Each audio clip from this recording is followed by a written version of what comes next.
मित्रांनो, सर्वांना जय जिजाऊ. मराठा लग्न अक्षताच्या या सामाजिक प्लॅटफॉर्मवर आपल्या सर्वांचं पुन्हा एकदा स्वागत आहे. मराठा लग्न अक्षताच्या माध्यमातून आपण काही दर आठवड्यातून 2 दिवस वेगवेगळ्या स्थळांचा परिचय देण्याचा प्रयत्न करत असतो आणि मग ते परिचय देत असताना मग याच्यासाठी आपला फक्त 5 मिनिटाचा वेळ जाणार आहे. मग त्याच्यातून गाजराची फुगी वाजली तर वाजली, नाही तर खाल्ली तोडून, अशा या म्हणीप्रमाणे आपल्याला तसे प्रयत्न करायला हरकत नाही. कारण बरेच जण फसवणारे, फसवणूक करणारे अनेक तत्व असतात.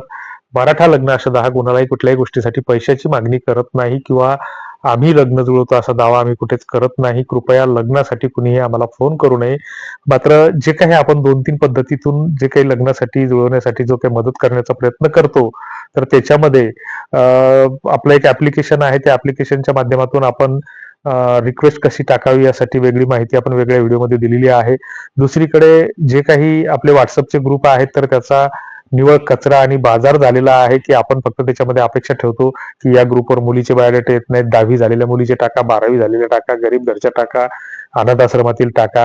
ह्या सवयी आपण घाणेरड्या लावून घेतलेल्या आहेत. वास्तविक लग्न जुळवताना हा सगळ्यांचा सामूहिक प्रयत्न असतो.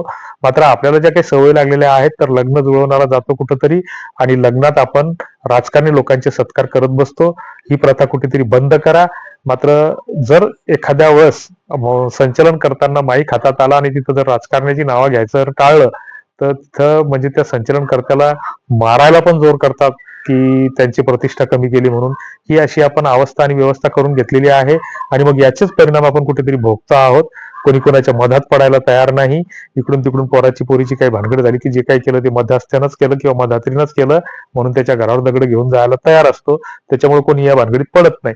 कोणी आम्हाला फोन करतं, की बा एखादी गरीब घरची मुलगी असेल तर आम्हाला सुचवा. त्याच्यानंतर तुमची काय फी असेल, बिदागी असेल, तर आम्ही कुणालाच कुठल्याच गोष्टीसाठी पैशाची मागणी करत नाही आणि कुणीही पैशाचं आमिष आम्हाला दाखवू नये. कारण आम्ही शेतकरी आहोत. शेतकरी कुणालाही कुठल्याही गोष्टीसाठी पैसे मागत नाही. त्याच्याकडे देण्याची वृत्ती असते, घेण्याची नसते. आणि मग त्या दृष्टीनं शेतकरी कधीच गव्हाच्या खळ्याला, बैलाच्या तोंडाला मुचकं सुद्धा लावत नाही. ही परंपरेचा आम्हीही आदर करतो. त्या दृष्टीनं या पैशाचं प्रलोभन आम्हाला कोणीही देऊ नये. दुसरीकडे जी काही परिचय आम्ही देत असतो, तर जे काही खाली या व्हिडिओच्या शीर्षकाच्या बाजूला जे काही जॉईनचं बटन आहे, तर त्या जॉईनवर क्लिक करून आपण जर समजा तो मेंबरचा ग्रुप जर आमचा जॉईन केला, तर त्याच्या माध्यमातून आपण आठवड्यातून 2 दिवस स्थळांचा परिचय देत असतो आणि त्या स्थळांसोबत डायरेक्ट कसा संपर्क करायचा याची माहिती सुद्धा देत असतो. आणि अशा फक्त या मोजक्या स्थळांसाठी आम्ही स्वतः सुद्धा मध्यस्थी करण्याचा प्रयत्न करत असतो. मात्र ते स्थळ तुमच्याशी मिळतं जुळतं असायला हवं. त्यांच्या अपेक्षेत तुम्ही बसायला हवे. उगाच एखादी मुलगी MBBS डॉक्टर आहे आणि मुलगा 12वी झालेला आहे, तुम्ही यांच्यासोबत बोलणी करा, तर याच्यामध्ये लोक आम्हालाच मूर्खात काढतील. आणि जर महाराष्ट्रभरातून सगळ्यांचेच फोन येत राहिले तर प्रत्येकाशी बोलणं हे शक्य नसतं. तेव्हा हे काही लिमिटेड गोष्टीसाठीच आम्ही हे प्लॅटफॉर्म सुरू केलेला आहे. हे जे 2-3 माध्यमं आहेत, तर काही ओळखीच्या लोकांचा व्हेरिफाईड ग्रुप आहे. एक आमचा विदर्भ नावाचा ग्रुप आहे. त्यात फक्त आम्ही ओळखीच्याच लोकांना समाविष्ट करतो. आणि जे बाकीचे मग आता कचरा झालेले जे ग्रुप आहेत, तर ते मग येणारे जाणारे यात्रेतल्या सारखे भरपूर असतात. तिथं प्रत्येकानं आपल्या नात्यागोत्यातील, आपल्या परिचयातील मुलींचे बायोडाटे टाकले पाहिजे. मात्र लोक टाकत नाहीत. अपेक्षा दुसऱ्याकडून ठेवतात, की या ग्रुपवर मुलीचे बायोडाटे येत नाहीत, 2 दिवस थांबतात आणि चालले जातात.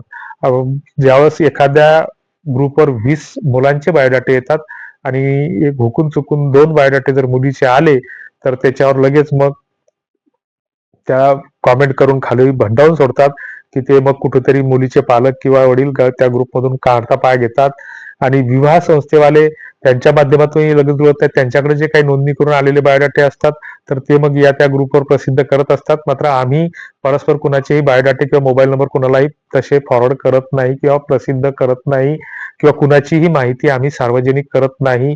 गोपनीयतेचे, सामाजिक सभ्यतेचे, कम्युनिटी गाईडलाईनचे नियम आम्ही कसोशीनं पाळण्याचा प्रयत्न करतो. तेव्हा बायोडाटाचा परिचय घेण्यासाठी आपण हे बटन जॉईन केलं नसेल तर जॉईन करून घ्या.